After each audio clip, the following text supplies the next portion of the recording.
Bonjour et bienvenue sur ma chaîne. Je m'appelle Aurélie Riquebus, je suis thérapeute spirituelle et aujourd'hui, dans cette vidéo Instant Spirituel, on va aborder le concept des pervers narcissiques sur le plan spirituel. Qu'est-ce que ça vous demande de réaliser dans votre vie si jamais vous vous retrouvez dans cette situation ou si vous connaissez quelqu'un qui est dans une relation de ce type. C'est un sujet qui m'a été on va dire demandé sur mon compte Insta, tout simplement parce que c'est quelque chose qui est assez récurrent parmi les femmes que j'accompagne, en tout cas ces derniers temps. C'était vraiment un sujet qui ressortait beaucoup et je me suis rendu compte que de pouvoir vous partager mon avis personnel et on va dire professionnel à travers ce que je peux rencontrer dans mon activité professionnelle, ça pouvait vous aider à avancer, ça pouvait vous aider aussi à sortir de la culpabilité et surtout à reprendre votre pouvoir et votre responsabilité pour sortir de ce genre de relation.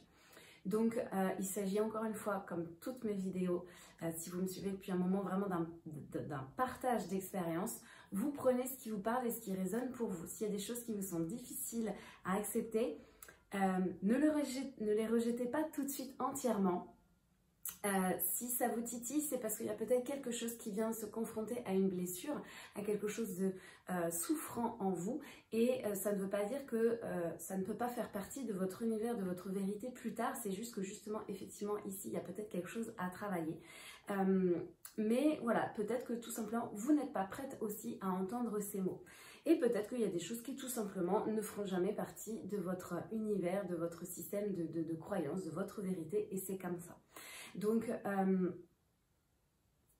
on prend des pincettes sur ce que je vais dire. Je ne suis pas psychologue, je ne connais pas ce sujet à fond, ce n'est pas mon sujet de prédilection. Et pourtant, j'ai de plus en plus de personnes qui arrivent avec cette souffrance, cette difficulté et on arrive à avancer ensemble. Donc, je me suis dit que ça pouvait vous aider. Voilà pour ce préambule, cette introduction. Et j'ai intitulé cette vidéo « On est tous le pervers narcissique de quelqu'un ». Et donc, je vais vous expliquer pourquoi. Je vais agrémenter ça de différents exemples, que ce soit personnel, que ce soit dans ma famille, que ce soit avec des amis ou que ce soit avec aussi des clients donc, que j'accompagne. Encore une fois, ce sont des exemples et chaque vie est différente et unique. Donc vraiment, prenez ce qui va vous aider, vous, pour votre propre évolution spirituelle. Pour les personnes qui ne me connaissent pas encore, eh bien, je vous l'ai dit, je suis thérapeute spirituelle et ma mission, c'est de me connecter à votre conscience supérieure pour vous aider à guérir, à penser vos blessures d'âme, à rallumer votre flamme intérieure pour vous sentir plus sereine, plus épanouie, plus alignée dans votre vie. On retire les couches de tout ce qui est souffrant en vous, tout ce que vous êtes capable aussi de retirer pour vous sentir voilà, plus légère. C'est le principe de la résilience. En tout cas, c'est un concept que l'on aborde dans mes accompagnements. Alors, du coup, le cœur du sujet. Donc, pervers narcissique, je ne vais pas rentrer dans des définitions. On en entend énormément parler ces dernières années et pour moi, c'est justement un peu le problème. Mais comme n'importe quelle thématique, en fait, dès que tout le monde commence à l'aborder, eh bien, tout le monde y va mettre sa propre définition en lien avec sa propre histoire, son propre vécu, ses propres croyances, son propre système de croyances, son propre univers de vérité. Et du coup, ça fait un espèce de mélange de brouhaha, ce qu'on pourrait identifier comme un égrégore, donc une énergie, qui fait que finalement ça nous brouille un petit peu plus qu'autre chose et ça nous empêche un peu d'y voir clair. Et surtout, je trouve que il y a beaucoup de personnes qui sont dans cette situation et donc qui mettent cette énergie dans cet égrégore et finalement dans cet égrégore nous maintient dans une posture qui fait qu'on continue d'être dans une relation de pervers narcissique parce que ça nous maintient dans une posture de victime, ça nous maintient dans le pervers narcissique est malade et tout est de sa faute.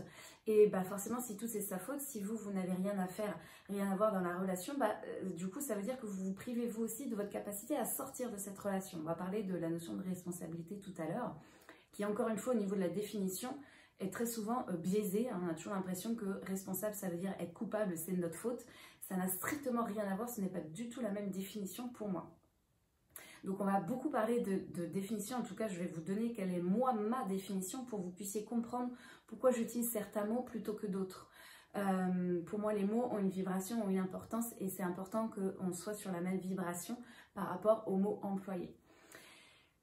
Je vais certainement relire mes notes parce que j'ai beaucoup de choses à dire sur le sujet. Donc je suis désolée par avance si je pars d'un sujet à l'autre. J'espère que vous arriverez à me suivre. Donc pour moi, on est tous le pervers narcissique de quelqu'un. Pourquoi? Parce que le pervers narcissique, c'est quelqu'un qui, à mon sens, hein, va prendre du plaisir à manipuler l'autre, à faire du mal à l'autre. Mais c'est pas du plaisir dans le sens... en fait, il éprouve du plaisir tout simplement parce que ça vient combler un besoin et donc une souffrance en lui. C'est pour ça qu'il en éprouve du plaisir et que lui-même n'arrive pas à se sortir de ce schéma. Et que oui, bien évidemment, il est malade et que oui, bien évidemment, il devrait aller voir un thérapeute, un psychologue, psychothérapeute, il devrait aller voir quelqu'un. Ça, c'est clair et net. Et c'est clair et net que c'est quelqu'un qui fait beaucoup de mal. Là, vraiment, on va avoir un regard spirituel sur surtout la victime de cette relation. Et vous allez voir que justement, victime, il va falloir en sortir. Pour que vous puissiez avoir des billes, que vous puissiez comprendre quel est votre rôle à jouer là-dedans et comment vous s'en sortir. Je n'ai pas du tout envie de parler que du pervers narcissique et de lui trouver toutes les excuses du monde. Ça, c'est comme le cheminement du pardon. On n'est pas là pour excuser. On est là pour comprendre. Et comprendre ne veut pas dire excuser.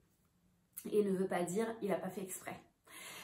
Encore une fois, on est là pour reprendre sa responsabilité et on est tous responsables. Donc, moi, je me suis rendu compte que parfois, et quand on parle de pervers narcissique, on l'identifie souvent à la relation de couple. Mais je suis persuadée que l'on peut être dans une relation narcissique, de pervers narcissique, dans n'importe quel type de relation, avec ses parents, avec ses amis, avec ses frères et sœurs, avec effectivement un couple, mais aussi avec ses enfants. Je pense que à partir du moment où il y a une relation, c'est-à-dire donc deux êtres humains, donc deux entités qui créent une troisième entité au cœur de la relation, pour moi, il peut y avoir un jeu de pervers narcissique. Dans le pervers narcissique, on a un dominateur, donc on peut reprendre le triangle de Cartman avec bourreau, sauveur, victime. On a un bourreau et on a une victime. Et le sauveur, il se renvoie la balle entre les deux. Mais on va évoluer dans ces trois dimensions. Donc, je suis persuadée qu'il y a certaines relations, très, donc on va dire toxiques finalement, qui font que on peut s'identifier à un moment donné comme en tant que pervers narcissique. Évidemment, à différents degrés, à différentes nuances. Encore une fois, on n'est pas là pour dire oui, mais lui c'est pire que l'autre, je m'en moque. Voyez comment est-ce que vous, si c'est souffrant, c'est le plus important. On s'en fout de l'échelle de gravité. Donc, je pense vraiment qu'on peut être le pervers narcissique de quelqu'un. Moi, je m'en suis rendu compte dans des relations parfois donc amicales où je me rendais compte, après coup, que mais merde, en fait, là, ce que j'ai fait, ce que j'ai dit, l'intonation de ma voix, la façon que j'ai dit les choses, mais en fait, j'ai été humiliante.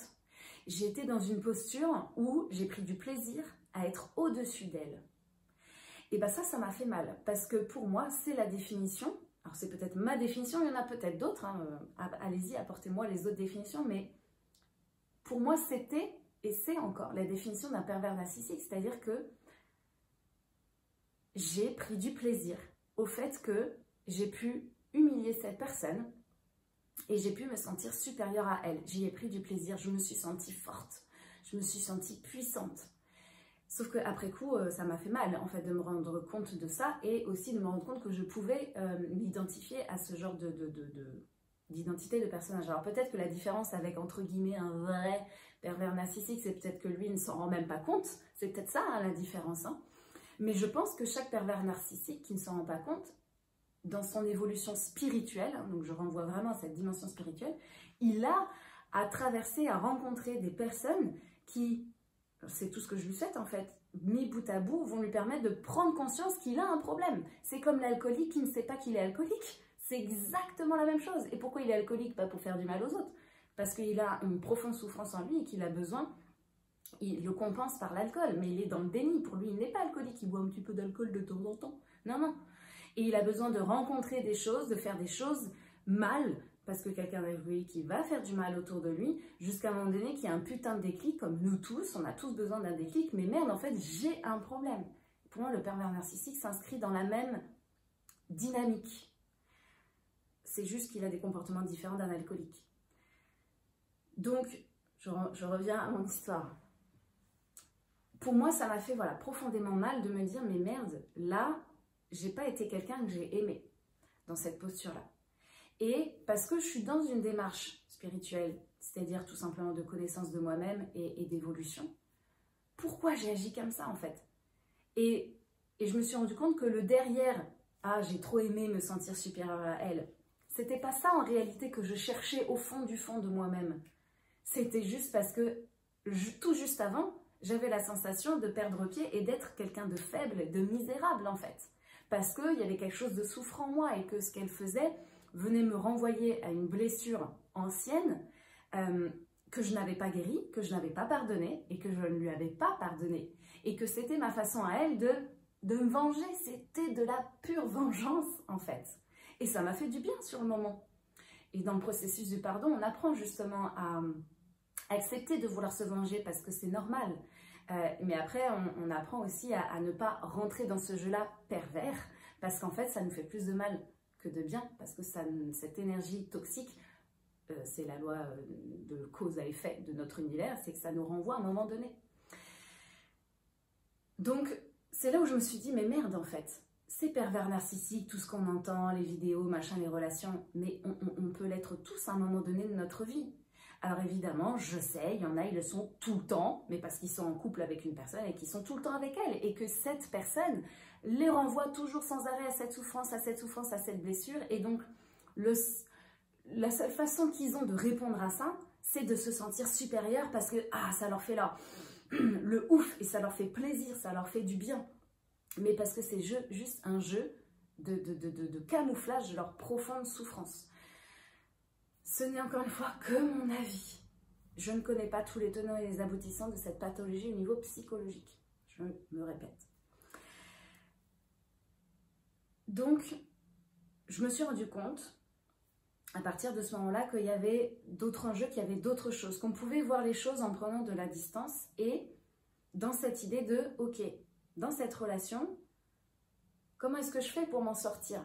C'est pas la faute de l'autre. C'est ma faute, ça vient de moi, c'est mon sentiment. Alors là, j'étais, on va dire, dans la posture du pervers narcissique, mais qu'on soit dans n'importe quelle position, en fait, on a notre responsabilité. Pourquoi? Parce que pour moi, dans une relation, donc il y a deux entités, et si la relation est juste et équilibrée, ça veut dire qu'une entité porte 50% de la responsabilité de la relation, de comment est-ce qu'elle va aboutir, comment est-ce qu'elle évolue, et l'autre porte 50%. C'est ça une relation équilibrée, on le sait, hein, 50-50 c'est le même chiffre. Pour moi c'est ça, si on devait rendre pragmatique la phrase relation équilibrée et juste, c'est 50-50. Pour moi dans une relation pervers narcissique, ça veut dire que c'est déséquilibré, donc ça veut dire qu'il y en a un qui porte, je sais pas, 80% et l'autre porte 20%. Si je laisse ma place, si je ne me connais pas, si je ne sais pas quels sont mes besoins, et ça pour moi ça date avant la relation, ça veut dire que quand je vais me mettre en relation avec quelqu'un, qu'elle soit professionnelle, amicale, sentimentale, dans la relation, je ne vais porter sur mon dos que 20%, je dis un chiffre au hasard, hein, que 20% de la relation. Mais une relation, parce que c'est des chiffres, hein, une relation, c'est forcément 100%, hein. Il ne peut pas y avoir un manque quelque part. Donc si moi, je prends que 20%, non, je ne veux pas porter d'autres parce que je ne sais pas, parce que je n'ai pas confiance en moi, parce que moi aussi, j'ai mes blessures et que du coup, je me dis que je ne suis pas capable et qu'en fait, je ne me connais pas, je ne sais pas c'est quoi mes besoins. Non, vas-y, prends mes besoins et fais en sorte de les combler parce que moi, je ne sais pas. Je vous donne plein d'exemples différents. Il pourrait y avoir plein d'autres choses qui expliquent ce décalage. Bah, du coup, l'autre, automatiquement, il va prendre les cailloux qui restent. Parce que s'il ne les prend pas dans son sac à dos, vous ne pouvez pas avancer dans la relation. Donc, qui dit construction de relation, on dit à un moment donné, il faut prendre les 100% de cailloux qu'il y a sur le sol. Donc, l'autre va prendre les 80%. Et donc, on avance comme ça. L'autre, il a 20%, l'autre, il a 80%. Et donc, celui qui a 80%, il prend cette habitude de prendre tout à sa charge. Et si c'est quelqu'un qui, donc encore une fois, je répète, avant la relation, ne va pas bien, est souffrant, a vécu des traumas, etc., comme nous tous, mais lui, il choisit cette façon de faire pour compenser son besoin. Il y en a, ils choisissent l'alcool, je reprends cet exemple de l'alcool. Chacun va en fait choisir un comportement, hein, ça c'est vraiment de l'ordre du comportement, un comportement compensatoire à sa souffrance. Lui, il va choisir cette manipulation aussi parce qu'il s'est mis avec quelqu'un qui se met, parce que lui aussi a ses propres failles, ses propres blessures, ses propres traumas, se met forcément dans un comportement compensatoire de victime, parce que si c'est bien un comportement compensatoire, pourquoi? Parce que c'est de la blessure d'abandon, je me maintiens dans une posture où l'autre va assumer mes besoins et ça me fait du bien, ça me donne de l'attention et ça comble mon besoin d'amour et de soutien. Donc chacun, dans sa dimension à lui, dans ses failles, ses blessures qui s'activent différemment, il va être dans un comportement compensatoire qui au début lui convient et le satisfait. C'est pour ça qu'on reste au début dans une relation de pervers narcissique, parce que peu importe si je suis le pervers ou si je suis la victime, ça compense bien quelque chose de traumatisant, de souffrant. Moi, ça fait le fameux effet « Ah, ouf !» C'est le principe même de nos croyances et de nos comportements. Si on les a mis en place, même si, quand au moment où on veut les travailler, on se dit « Mais pourquoi je fais ça? C'est de la merde et ça me fait du mal. » Mais si je les construis à la base, c'est parce qu'au début, ça me faisait du bien, sinon jamais je l'aurais mis en place. Donc, il y a toujours un effet ouf au début qui permet d'ancrer une croyance qui, à la longue, va finir par être limitante parce qu'elle se déséquilibre. C'est le principe même. Vous voyez, je reprends les mêmes concepts, mais parce qu'on fonctionne comme ça. Dès qu'il y a un déséquilibre, c'est là où on se sent prêt à, normalement. Donc au début, cette relation, ça nous convient parce que le fait qu'il prenne 80%, bah, moi, ça me convient. Et le fait que moi, je prenne que 20%, bah, lui, ça le convient parce que ça vient compenser lui-même peut-être un trauma d'humiliation, je ne sais pas, ça dépend des personnes. Mais du coup, lui, il prend en charge tout ça. Et donc si, effectivement, il a ce côté, cette tendance perverse narcissique, eh bien ça va alimenter et ça va, après c'est l'effet boule de neige, et donc on rentre dans un cercle vicieux dans lequel on a du mal à sortir, tout simplement parce que soi-même, si on se regarde soi, on a du mal à sortir de nos croyances limitantes, de nos habitudes qui nous font du mal. Pourtant, combien de femmes j'ai vues en cabinet disent je sais que ça me fait du mal, je sais, et quand j'étais diététicienne, enfin en tout cas quand je travaillais là-dedans et que je travaillais sur les TCA, les boulimies, etc., je sais que ça me fait du mal et pourtant je le fais quand même. On est tous son propre pervers narcissique en fait. Ça, il faut s'en rendre compte. On est tous son propre pervers narcissique. On se fait tous du mal, en permanence, tout le temps. Donc déjà, de prendre conscience qu'on est ça, ça permet... Attends, lui, il me fait du mal, mais moi aussi, à un moment donné, je me suis fait du mal. Il n'y a pas que lui. Parce que si on est dans cette, encore une fois, cette posture, c'est de dire « Ah bah c'est que de sa faute à lui. C'est lui le responsable, c'est lui le méchant. » Oui, et en même temps, je l'ai laissé faire. Et ça ne veut pas dire qu'il faut culpabiliser ou quoi. C'est juste, c'est un état de fait. Tant que vous n'accepterez pas cet état de fait, vous ne pourrez pas sortir de la relation. Parce qu'à ce moment-là, ça veut dire que vous lui donnez l'entière responsabilité du problème de la relation. Et si c'est lui qui a toutes les pierres en main, qui a toutes les cartes en main, qui a l'entière responsabilité de cette relation, ça veut dire que vous, c'est pas ma faute, du coup, je peux rien faire. Si je peux rien faire, bah, je peux pas sortir de cette relation. Et donc, je l'entretiens. En conséquence. Donc, je reprends mes notes pour essayer de me recentrer parce que j'ai l'impression que je suis partie un peu, mais c'est pas grave. On a besoin de sortir de ce rôle de victime pour reprendre sa responsabilité parce que sans elle, vous ne pourrez pas sortir de cette relation qui est toxique pour vous deux. Pourquoi pour vous deux? Pour vous, si vous êtes victime, bien évidemment, je vais pas vous faire un dessin, je sais que vous avez compris. Mais elle est toxique pour lui aussi. Parce que tant que vous ne lui montrerez pas qu'en fait, il y a un problème et qu'il est malade, bah lui, pour lui, c'est normal. Parce qu'il est dans le déni. Il n'a même pas conscience que ce qu'il fait, ça fait du mal. Parce que très probablement, encore une fois je me répète, il a certainement des traumas, des choses qui ne vont pas bien, mais il a des définitions des relations humaines qui sont erronées dans son système de construction et au niveau comportemental. Il ne connaît pas la définition de l'amour pur, inconditionnel, normal. S'il a eu une mère perverse narcissique, comment voulez-vous qu'il l'aime? S'il a eu un schéma de couple qui était comme ça, il ne sait même pas comment ça peut être autrement. Et je dis pas, il y en a qui l'ont vécu et qui s'en sont sortis, mais heureusement, j'ai envie de dire, sinon on serait bien dans la merde. Parce que très certainement que dans leur vie, ils ont vécu d'autres déclics à d'autres moments avant de se mettre en couple, peut-être.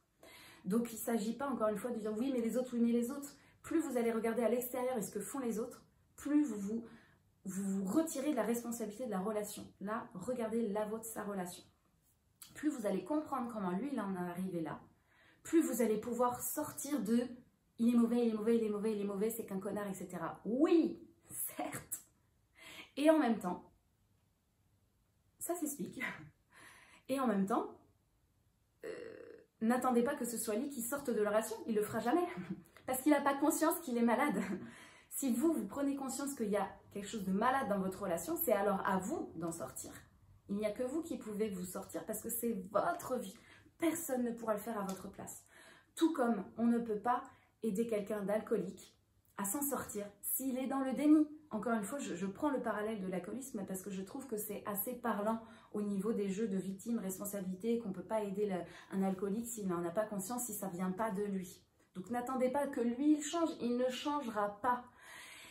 Et c'est là on va venir aussi sur le côté très spirituel.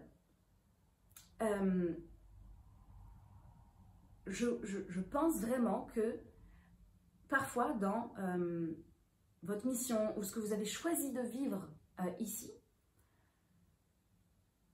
c'est-à-dire pour donner du sens à tout ça et pour avancer, pour sortir du passé et avancer. Et qu'est-ce que je retire? C'est quoi le cadeau? On dit toujours c'est quoi le cadeau dans la résilience? Alors cadeau, c'est encore une fois, c'est entre guillemets, mais si on avait pu avoir ce cadeau-là d'une façon, bien évidemment qu'on l'aurait fait. Mais le fait est que c'est arrivé et que ça s'est passé comme ça. Donc maintenant, il faut avancer.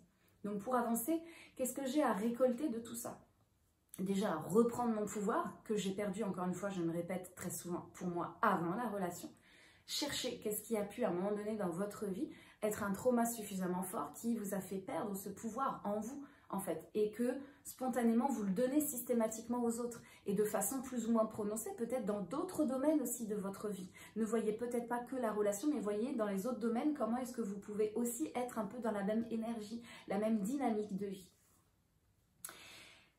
Donc, comment est-ce que je peux moi-même sortir de cette relation? Déjà, très souvent, tout comme le pervers narcissique va avoir besoin de vous pour comprendre qu'il y a un problème, malheureusement, et j'ai l'exemple d'une amie, je crois qu'ils ont besoin de beaucoup de temps et de peut-être beaucoup de déclics qui auraient suffi, entre guillemets, au commun des mortels. Eux, j'ai l'impression qu'ils ont besoin de beaucoup de déclics pour prendre conscience qu'ils ont un problème, évidemment, là-dedans. Quand je dis là-dedans, c'est dans leur construction de vie, dans leur comportement, qu'il y a quelque chose qui est malsain, parce qu'ils sont malsains, encore une fois, envers eux-mêmes à l'origine. Je pense parfois que vous rencontrez et qu'on rencontre certaines personnes parce qu'elles nous font travailler sur nos blessures, certains non plus que d'autres, et que quelque part, donc grâce à lui, ce pervers narcissique, je dis lui, mais ça pourrait être elle, eh bien, vous allez donc reprendre votre pouvoir, et vous, parce que vous allez dire stop, posez vos limites, vous pouvez, en tout cas, vous mettez votre petite graine, en fait. Vous participez peut-être, je vous le souhaite, hein, j'ai envie de croire à ça, parce que pour moi, ça mettrait vraiment beaucoup de sens dans tout ce qu'on vit, dans notre état d'être humain. Sinon, en fait, pourquoi est-ce qu'on vit tout ça, je ne sais pas. Mais pour moi, c'est ça le sens. C'est que grâce à vous, la part du colibri, bah, vous allez aussi l'aider à prendre conscience qu'il ne va pas bien et qu'il a des choses à régler. Et vous ne faites pas tout ça pour lui, c'est une répercussion. Mais comprenez qu'encore une fois, dans une relation, l'un et l'autre, il y a des échanges énergétiques, spirituels, l'un et l'autre, vous allez forcément vous faire travailler, c'est le miroir, c'est comme ça qu'on fonctionne. Donc, comme lui, il peut avoir besoin de vous et des autres et de plein de relations et plein de difficultés qu'il va rencontrer pour prendre conscience que bah, il a sa part de responsabilité dans tout ce qu'il arrive parce qu'il a un trouble pervers narcissique. J'ai presque envie de dire voilà, un trouble pervers narcissique plutôt qu'un pervers narcissique, parce qu'un pervers narcissique, ça l'identifie à son être tout entier. Et je ne suis pas sûre que ce soit son être tout entier. Pour moi, c'est un trouble compensatoire, donc un comportement. Mais je peux peut-être me tromper, encore une fois, s'il y a des psys qui me regardent, peut-être que vous aurez d'autres éléments plus psychologiques à apporter à ça. Eh bien, pour vous, en tant que victime, et on en revient à cette histoire de relation du début où on ne le voit pas, vous aurez peut-être besoin à un moment donné d'aide et d'un regard extérieur sur la relation. Mais attends, là, est-ce que tu as vraiment l'impression que c'est normal? Et je pense qu'il peut y avoir certains degrés, j'aurais plein d'exemples à vous donner dans des amis. J'ai différentes amies, je pense que dans différents domaines et à différents moments dans leur relation, ont vécu une relation de type pervers narcissique, moi y compris. À un moment donné, je me suis posé la question, mais pourquoi? Parce que j'étais dans moi je prenais que 20%. Je ne me connaissais pas, je ne connaissais même pas mes propres besoins. Et quand mon conjoint pouvait me demander quelque chose, tu veux faire ci, je disais oui tout le temps, oui. Et en fait, je ne comprenais pas pourquoi je me sentais mal, pourquoi je me sentais étriquée, pourquoi j'étais pas bien, pourquoi j'étais en fait dépressive. Mais parce qu'en fait, je disais oui, oui, oui, en étant persuadée que, en disant oui, je répondais à mes besoins, alors que non, je répondais à ses besoins à lui parce que j'avais très très peur qu'il m'abandonne. J'étais en posture de victime, complètement engluée dans ma blessure d'abandon, qui est une de mes blessures principales. Donc je sais pourquoi j'ai vécu à fond cette posture, parce que c'est aussi une de mes blessures principales que j'ai à travailler dans cette vie. Donc je m'attire des situations pour me permettre de la bosser, cette blessure. Les blessures, elles ne guérissent pas toutes seules. On a besoin d'expériences de vie pour les travailler, pour les traverser. Donc, tant que je n'ai pas travaillé sur moi, je ne pouvais pas sortir de cet état. Et je suis toujours avec mon conjoint et notre relation a évolué, mais puissance 10 000. Ça n'a plus rien à voir avec le début. Et pourtant, j'aurais pu peut-être identifier ça à du pervers narcissique, parce qu'il pouvait y avoir de la manipulation, parce qu'il pouvait être jaloux, parce qu'il avait peur en permanence, mais parce qu'en fait, il avait peur parce qu'il ne me connaissait pas, parce que moi-même, je ne me connaissais pas, je ne savais pas qui j'étais. Bon, voilà, c'est pour vous donner un autre exemple que, et donc comme je vous dis, j'ai d'autres amis, je pense que c'est pareil, parce que pour moi, c'est un comportement et c'est pas forcément une personne en tant que telle. Et il y a des moments, on vient attiser la blessure de l'autre, il va avoir un comportement qui est profondément manipulateur et qui est profondément malsain et toxique. Pour l'autre, parce que ça lui fait du mal, mais parce que on l'a aussi titillé. Parce que nous-mêmes, on est, encore une fois, notre propre pervers narcissique. Bon, je refais la boucle pour que vous puissiez comprendre. Donc, on a besoin d'aide parfois extérieure pour comprendre qu'il y a manipulation. On a parfois besoin, j'ai une amie qui a vécu quelque chose d'horrible avec son conjoint, mais ça a été, heureusement qu'elle l'a vécu, ça aurait pu mal finir, mais putain, mais heureusement qu'elle l'a vécu, parce que c'est là où elle s'est rendue compte, mais en fait non, ça va pas. Et c'est après qu'elle s'est rendue compte, mais de toutes les choses depuis le début de la relation, que depuis le début de la relation, elle est toxique, elle est malsaine, et qu'il était mauvais en fait avec elle, qu'il n'avait pas un comportement sain, équilibré, mais que elle, parce qu'elle laissait faire, parce qu'elle ne le voyait pas, parce qu'il venait combler et compenser d'autres besoins qu'elle avait en elle profond, et ben elle a laissé faire. Et plus on laisse faire, et plus l'autre prend cette emprise, parce que lui-même, cette emprise, ça lui fait du bien, parce que ça vient lui-même compenser un besoin, un trauma. Donc, je relis juste mes notes pour savoir où j'en suis. Ça, je vous l'ai dit. Ça, je vous l'ai dit aussi. Alors oui, je voulais vous prendre aussi l'exemple de ma mère. Maman, si tu regardes la vidéo. Elle est sortie d'une relation, il y a, je sais pas, 1 an, peut-être maintenant. Ouais, peut-être 1 an. Qui s'est transformée en relation pervers narcissique. Au début, c'était... On aurait pu dire finalement, après coup, en fait, si, il a toujours été comme ça. Mais il y a eu une évolution. Une évolution à partir du moment où ma mère a arrêté la relation. À partir de ce moment-là, alors qu'ils n'étaient plus censés être ensemble, le gars s'est transformé. Dans le côté manipulation, malveillance, à épier, à dire des choses, tout ça pour la manipuler. Et elle le voyait, parce qu'en plus elle était sortie de la relation, elle le voyait, et pourtant il était comme ça. Je pense aussi que, du coup, ce trouble de pervers narcissique vient à la suite d'une relation de dépendance affective que l'on a tous et toutes. C'est pour ça que je vous dis qu'on peut vite basculer là-dedans, je pense. Et encore plus dans nos sociétés actuelles qui nous font faire tout et n'importe quoi, mais ça pourrait être l'objet d'une autre vidéo. Je pense que ça peut être cette évolution de dépendance affective, et j'en reviens à cette histoire de blessure d'abandon, que l'autre comble nos besoins, etc. Si l'autre a vécu, encore une fois, un trauma suffisamment dur, souffrant, et que sa propre colère n'a jamais été évacuée, eh ben, elle pourrit à l'intérieur de la colère, elle se transforme en ressentiment, elle peut se transformer même en haine et en rage si elle dure et elle dure. Et donc si, en plus, l'objet de cette rage n'est plus là, eh ben, il faut bien qu'on la renvoie sur quelqu'un d'autre, parce que lui-même n'arrive pas à prendre sa responsabilité de son émotion. Donc il l'a renvoyé sur ma mère, en fait, toute sa rage qu'il avait enfermée depuis des années, il l'a renvoyée vers ma mère comme si c'était en fait la seule responsable de son malheur, en fait. Donc ça n'a été finalement que l'effet boule de neige de la dépendance affective qu'il y avait déjà à l'origine au début. En fait, cette personne, ma mère est veuve, et cette personne était veuf également. Et je pense que lui n'a jamais fait profondément le deuil et était bloqué dans une forme d'injustice et de colère de ce qu'il a vécu par rapport au deuil de sa femme. Donc il a vécu un trauma, il a vécu quelque chose d'extrêmement souffrant et que je ne souhaite à personne, même s'il a fait du mal à ma mère. Mais je ne souhaite vraiment pas ce qu'il a vécu à personne. Je pense qu'il n'a jamais, il a tellement tout intériorisé pendant plus de 20 ans, que dès que ma mère l'a donc abandonné, elle a juste quitté la relation parce que elle ne leur convenait plus.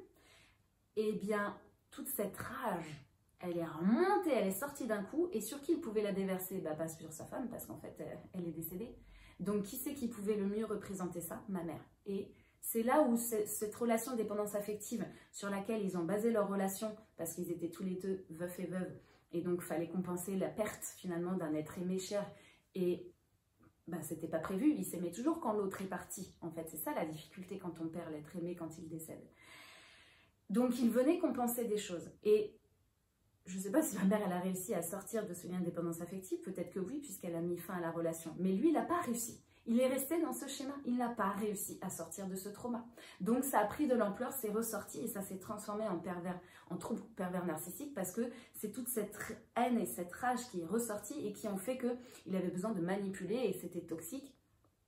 Et que le fait de pouvoir aussi voir qu'il avait de l'emprise sur ma mère, il a l'impression de contrôler la situation, d'être aux commandes et que cette fois-ci dans la relation, il pouvait contrôler le fait que ma mère reste, ça c'était sur la fin de la relation, alors que sa femme, il n'a pas pu contrôler le fait qu'elle reste vivante. Vous voyez comment est-ce qu'on peut comprendre, expliquer comment on en est venu à ça, non sans excuser le mal qu'il a fait, parce qu'il a choisi cette voie-là inconsciemment. Son âme a choisi de se comporter comme ça, de choisir cette voie-là. Il y en a d'autres qui vont choisir de partir en dépression et même parfois de mettre fin à leur jour après une rupture. Donc chacun va choisir comment est-ce que lui... Mais c'est inconscient en fait. Je crois qu'on ne maîtrise même pas les rouages spirituels de notre âme. Pourquoi elle choisit telle direction pour sortir d'une situation et pas une autre? Je crois que c'est juste qu'on devait vivre dans cette vie et maintenant il faut juste comprendre et essayer de s'en sortir. C'est tout en fait. Il y a des choses qui nous dépassent. Faut arrêter de croire qu'on peut tout comprendre aussi. Donc en fait, et peut-être je suis en train de me dire aussi, en vous en parlant, que peut-être que lui-même, dans sa relation avec sa femme, en fait, son ex-femme qui est décédée, peut-être que lui-même, dans cette relation, il y avait déjà un trauma, il y avait déjà une relation qui n'était pas équilibrée. Et je pense comme nous tous, parce qu'on est... Pourquoi on se met en relation avec les autres? Pour comprendre les déséquilibres en nous-mêmes. Les déséquilibres de la relation sont un miroir des déséquilibres en nous-mêmes. Donc, grâce à l'autre, il m'aide aussi à évoluer moi-même. Mais encore faut-il s'en rendre compte et oser le voir et avoir l'humilité de le voir aussi. Et je pense que peut-être sa relation et sa façon d'aimer, et ça doit venir aussi... très probablement de sa mère, comment elle a été avec lui, mais en fait, il a fini par ne plus aimer ma mère, mais juste à la posséder, à vouloir la posséder, parce qu'encore une fois, il y avait cette idée de contrôle, elle ne me quittera jamais, parce que ça venait en résonance, encore une fois, à ses anciens traumas, et parce qu'il y a peut-être cette idée d'aimer l'autre qui n'est pas juste, il n'a pas la bonne définition de l'amour, en fait, il ne sait pas faire. Si personne ne lui a appris, c'est difficile. Et pourquoi il l'a était avec des femmes dans sa vie, elles étaient là aussi pour lui montrer le droit chemin, lui montrer comment aimer. Après, si lui, il ne veut pas rentrer dedans, il ne veut pas évoluer là-dedans, mais ça le regarde en fait. Et vous n'êtes plus responsable de ça. Et c'est là où vous devez sortir de la relation. Mais peut-être qu'au début, à travers votre comportement, peut-être que vous l'avez aussi peut-être un petit peu aidé à prendre conscience de ça. C'est pour ça que je vous disais que si je reprends mon pouvoir, je prends conscience qu'à travers les actes que j'ai faits, et les nouveaux actes que je vais faire, je vais aussi à travers ça l'aider à peut-être prendre conscience. Mais s'il décide de ne pas prendre cette voie lumineuse, là je ne suis plus responsable. C'est ces 50% de la relation, c'est à lui. Et moi, il faut que je continue mon chemin. Donc il faut arrêter de dire oui, mais, et lui, non stop. Lui maintenant, on s'en fout. Maintenant, c'est vous. Hop, je reprends juste ma petite note pour voir où j'en suis. Ça, je vous l'ai déjà dit. Donc voilà, je pense avoir fait le tour. C'est une vidéo qui du coup est plus longue que d'habitude, mais peut-être parce qu'il y avait beaucoup de choses à dire et il y aurait peut-être d'autres choses à dire encore. J'espère que ça vous aura éclairé. Si jamais vous avez envie de rebondir, d'exprimer peut-être aussi votre propre expérience, peut-être qu'à travers votre propre expérience, peut-être que vous avez senti des choses qui vibraient pour vous quand vous avez regardé cette vidéo, mais peut-être que vous-même, vous n'arrivez pas à voir ou à comprendre comment est-ce que vous en êtes arrivé là, etc. Peut-être que vous avez besoin aussi vous-même d'un éclairage sur votre propre situation. Dans ces cas-là, n'hésitez pas à venir me parler, soit à travers les commentaires, soit en message privé si vous voulez que ça reste privé. On peut aussi s'appeler, je propose des appels offerts pour pouvoir discuter de vos situations actuelles, parce que selon ce que vous traversez, peut-être que vous allez prendre conscience qu'il y a besoin d'être accompagné, d'avoir justement ce regard extérieur, cet éclairage extérieur pour avancer et sortir de cette relation et surtout guérir des choses en vous pour ne pas réattirer le même type de relation, parce que si, encore une fois, vous ne changez pas dans votre posture, vous allez continuer d'attirer des situations, que ce soit dans des relations pervers narcissiques, mais encore une fois, je vous le dis, en général, c'est dans d'autres domaines de vie aussi.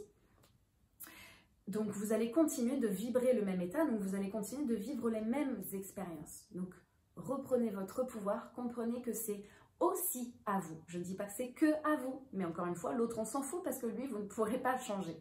Donc, qu'est-ce que vous pouvez faire pour changer, pour évoluer, pour que les futures expériences de vie, tout domaine confondu, évoluent en même temps que votre propre compréhension de vous-même. Et c'est là où la spiritualité, à mon sens, peut vous aider. C'est dans cette compréhension de vous-même, comment est-ce que vous êtes construite, couche après couche, vos différentes failles, vos différentes blessures, vos différents traumas. Comment est-ce qu'à travers ces expériences, on s'est mis des couches de protection au début, encore une fois, nécessaires, qui nous ont fait « Ah, ça fait du bien », mais que maintenant, elles vous empêchent d'éclore et d'être vous-même. C'est ça mon travail, c'est de vous aider à comprendre, à voir ces différentes couches, parce que parfois on ne les voit pas, à comprendre comment elles se sont construites, parce que c'est ce qui va vous aider à les déconstruire, celles que vous êtes capable de déconstruire. Ça, c'est mon travail d'éclaireuse et de guide. Donc, si vous sentez que c'est vraiment le bon moment pour vous de faire ce travail-là, on en discute. Cet appel, il est offert et c'est vraiment un moment où on va éclairer la situation et où moi, en tant que thérapeute, je vais vous dire, ok, moi, effectivement, je peux vous aider. Non, peut-être que là, il va falloir faire telle chose avant. Ou peut-être aller voir telle autre personne. Mais je vais vous dire ce que j'en pense.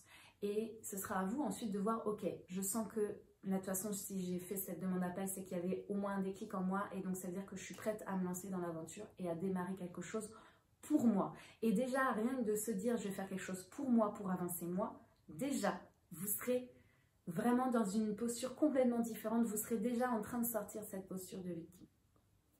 Donc voilà, et si vous avez envie de débattre, d'ajouter des choses, peut-être par rapport à ce que j'ai dit, parce que j'ai certainement pas tout dit, ça c'est clair et net.